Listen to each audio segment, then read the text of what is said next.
जिम्मेवारी कि मैं उस रिश्ते को प्यारा बनाऊं, ये नहीं कि इंतजार कि सामने वाला आके बनाएगा। और ये भी एक्सपेक्टेशन नहीं कि हम दोनों को कुछ करना पड़ेगा इस रिश्ते को ठीक करने के लिए। हमारे पास इतने इतने इतने सारे लोगों के अनुभव हैं जो कभी सेंटर पे भी नहीं आए, मेडिटेशन भी नहीं सीखा, लेकिन सिर्फ रोज जब प्रोग्राम सुन रहे थे ना, अपनी सोच को बदला। जो लोग डिवोर्स तक पहुंचे हुए थे वो वापस आए।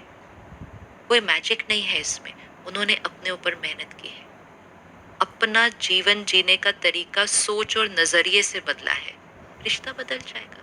अगर मैं आपकी एक भी बात को सहन ही ना कर पाऊं, अगर मुझे आपसे अपेक्षाएं इतनी हो और जब आप मेरी अपेक्षाएं पूरी ना कर पाए, तो मैंने कहा ना, दुख तो नॉर्मल है, तो फिर मेरा आपके साथ रहना कितना मुश्किल होने वाला है।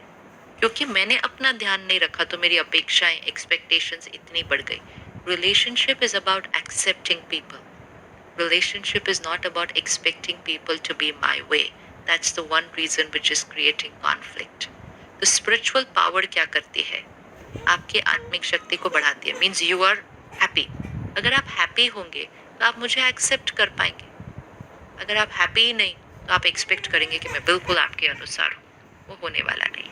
शिवानी जी, आजकल जो रिश्ते टूटने में एक बात है कि एक्स्ट्रा मैरिटल रिलेशनशिप बहुत होने लगे और एक पार्टी तो पूरी वफा कर रही है, दूसरी पार्टी जो है वो रिश्तों में इतनी करप्शन आ गई है, उनके दो दो तीन तीन रिश्ते बने हुए हैं। ये कैसे इम्पेक्ट कर रही है सोसाइटी को?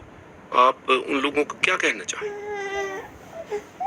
हमने सोचा एक रिश्ते से मुझे सुख नहीं मिल रहा, मुझे इस व्यक्ति से वो खुशी और प्यार नहीं मिल रहा जो मुझे चाहिए था रिश्ते में, तो मैंने किसी और के पास गई.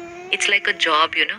एक जॉब में मुझे वो संतुष्टता नहीं मिली तो मैंने साल बाद 2 साल बाद वो जॉब छोड़ दिया, फिर दूसरा जॉब, फिर वो छोड़ा, फिर तीसरा जॉब. पहले हम क्या करते थे, एक जॉब में जाते थे, रिटायरमेंट तक उसी जॉब में रहते थे. देन वी चेंज्ड आवर संस्कार, हमने जल्दी जल्दी जॉब चेंज करने शुरू किए.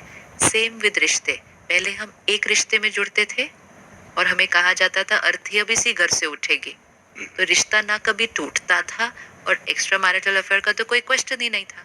लेकिन फिर अब हमने सोचा इनसे मुझे प्यार नहीं मिल रहा, सम्मान नहीं मिल रहा, किसी और से मिल गया. थोड़े टाइम के बाद मुझे लगा यहाँ भी नहीं अब मिल रहा, तो आपने कहा एक नहीं 2 3, ये मतलब क्योंकि हमने सोचा उस रिश्ते में मुझे चाहिए. चाहिए रिश्ते चाहने के लिए नहीं होते कि जहां मुझे चाहिए. रिश्ते प्यार और सम्मान देने के लिए होते हैं, मांगने के लिए नहीं होते हैं. और जो ये कर रहे हैं, जो आपने कहा, वो सिर्फ रिश्तों में धोखा नहीं दे रहे दूसरे को, वो सबसे पहले तो अपने आप को धोखा दे रहे हैं. क्योंकि वो एक झूठ को ढूंढ रहे हैं दुनिया के अंदर कि मुझे इससे मिल जाए, इससे मिल जाए, इससे मिल जाए, और खुद अंदर अपनी जो ताकत है ना, वो इसमें घटती जाएगी. अच्छा, ये घटती जाएगी अपनी ताकत, क्योंकि मांगने वाली लाइन में खड़े हुए ना सारा दिन, आप मुझे दे दो, आप मुझे दे दो, आप मुझे दे दो. थोड़े साल के बाद बोलेंगे मुझे किससे मिलेगी वो प्यार और खुशी. अपनी खुशी घटती जाएगी. और ये कोई भी अपने अनुभव से, अगर कोई ऐसे कोई रिश्ते में है, वो अपने आप से पूछ ले, वो अंदर से खुश नहीं होगा.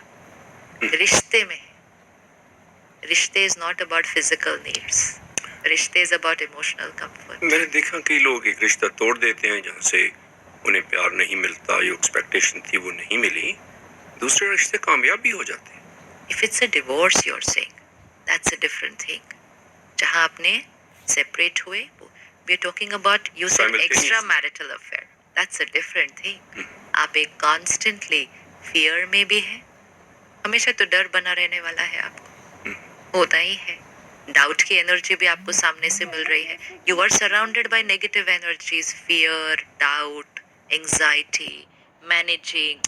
There is just too much complication. जब ऐसी नेगेटिव एनर्जीज आपके जीवन के दायरे में आ गई, आपकी आंतरिक खुशी बढ़ेगी कैसे इसके बाद? कांस्टेंट तो फियर तो सबसे पहले डोमिनेंट एनर्जी हो गई उस रिश्ते के अंदर. अब हमेशा डरे ही में. तो इसमें और डिवोर्स में तो बहुत वो तो फर्क हो गया ना वो बात को. उसमें आपने एक रिश्ते को क्लोजर किया, फिर आपने एक नया रिश्ता शुरू किया, वो कम्प्लीटली डिफरेंट बात है. और ये तो एक कम्प्लीटली डिफरेंट बात है. आखिर में मैं एंगर